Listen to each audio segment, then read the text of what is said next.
16 September 1941, 0430 hours, Yelnya Salient, Western Soviet Union. Dawn does not arrive gently. It breaks through smoke. Artillery thunders somewhere beyond the tree line, a rolling concussion that rattles enamel mugs and loosens dirt from trench walls. Men of the Red Army crouch low, breath fogging in the cold, fingers numb around Mosin-Nagant rifles slick with sweat. The ground smells of wet earth, cordite and fear. In the half-light, engines growl. German panzers. Somewhere behind the lines, a stocky figure in a worn field coat studies a map pinned under a lantern. No dramatic speeches, no wasted motion. Army General Georgy Konstantinovich Zhukov listens, jaw tight, eyes fixed. Reports arrive in fragments, a regiment shattered here, a counterattack holding there. He does not look surprised. Outside, the Wehrmacht advances with practiced confidence. They have smashed through Poland, France, the Low Countries. Their officers scoff at Soviet command, rigid, clumsy, brutal. They have a name for men like Zhukov, the Butcher. The nickname drifts through German headquarters with laughter. They say he throws men into the fire until it burns out, that he knows only sacrifice, not strategy, that Moscow will fall as easily as Minsk and Smolensk. But this morning, something is wrong. German units encounter resistance where there should be collapse. Soviet artillery fires not blindly, but with coordination. Infantry counterattacks strike flanks instead of breaking head-on.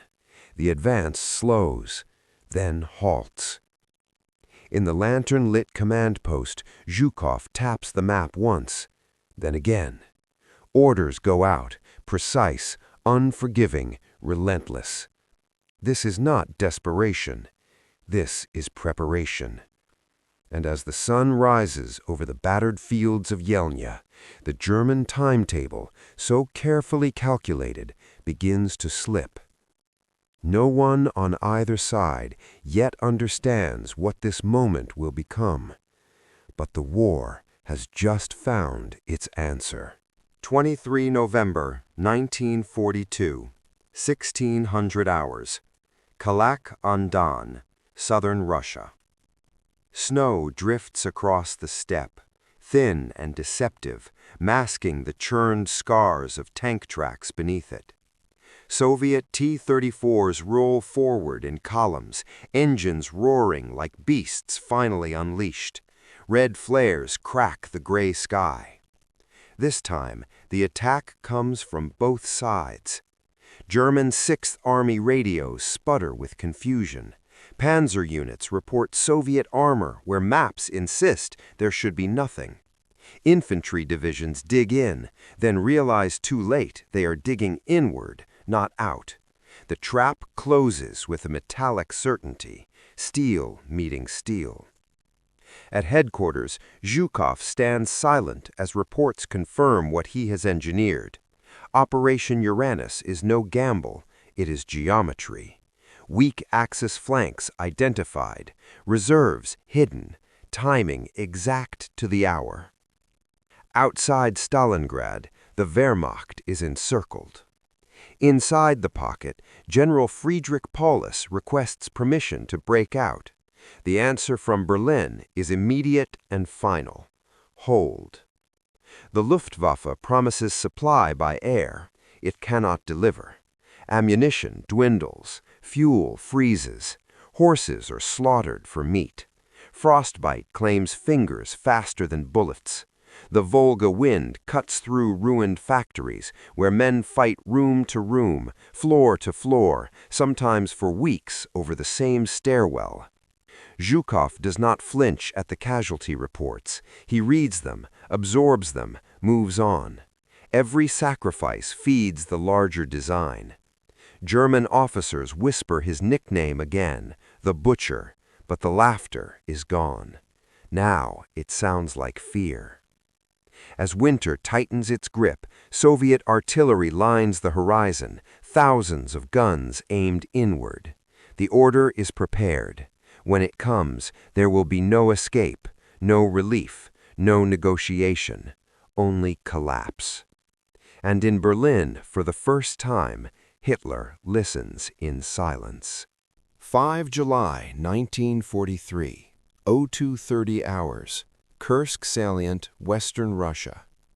The night erupts before dawn. German artillery opens fire in disciplined waves, a barrage meant to shatter the Red Army's forward lines in minutes. The ground convulses, mines detonate, the air fills with dust and burning oil. This is Operation Citadel, the final German offensive in the east, and the Wehrmacht has brought everything. Panthers, Tigers, elite panzer divisions sharpened for one decisive blow. They expect surprise. They do not get it. Soviet guns answer immediately, firing on pre-registered coordinates. Anti-tank ditches gape open where German armor must advance. Minefields stretch for kilometers, layered, redundant, merciless. Infantry crawl forward under machine gun fire that never seems to pause. Zhukov had waited for this moment. For months, German radio traffic was studied, intentions mapped, patience enforced. Where others urged a preemptive strike, Zhukov held back. Let them come, let them bleed against prepared ground. At Prokhorovka, the battlefield collapses into chaos. Tanks charge at point-blank range, firing until barrels glow white. Crews ram enemy vehicles when ammunition dries. Smoke blots out the sun. Orders are shouted, lost, repeated. It is not elegance. It is survival by design. German commanders realize too late that every breakthrough leads into another killing zone. Momentum dies under weight of steel, of bodies, of time. The offensive stalls, then fractures. For the first time, German panzer forces are not advancing. They are being consumed. From his command post, Zhukov listens as the reports shift in tone. Not panic, disbelief. The realization spreads, slow and irreversible. Germany has spent its last offensive strength, and the Red Army is still standing. 22 June 1944, 0500, near Orsha, Belarusia. Morning mist clings to the forests as thousands of Soviet guns fall silent at once. For a heartbeat, the front goes unnervingly still. Then the earth splits open. Artillery erupts in a synchronized roar stretching hundreds of kilometers. Operation Bagration has begun. German Army Group Center, once the pride of the Eastern Front, is caught frozen in place.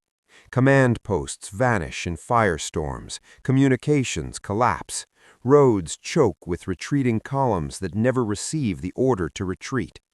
Zhukov moves forward with the assault formations, relentless and unsentimental. Armor punches through shattered sectors. Infantry pours into the gaps, bypassing strong points, leaving them to starve. Rivers are crossed under fire, with pontoons thrown down in minutes. There is no pause to regroup, no mercy for delay. German generals send frantic messages to Berlin. They ask for permission to pull back. Hitler refuses.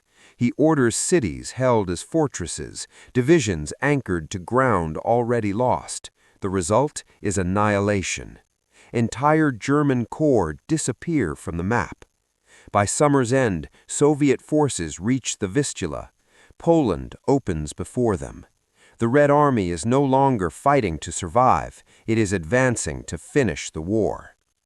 Zhukov understands the cost ahead. Urban combat, street by street, building by building. Berlin lies far to the west, but its shadow is already felt. At night, Zhukov studies new maps under dim light. The arrows now point inward, toward the heart of the Reich. He says little. The men around him sense it anyway. This war will end in a capital, and he intends to be there. 30 April 1945, 14:25 hours, Königsplatz, Berlin. The air is thick with smoke and pulverized stone. Shells scream overhead, slamming into facades already gutted by weeks of bombardment.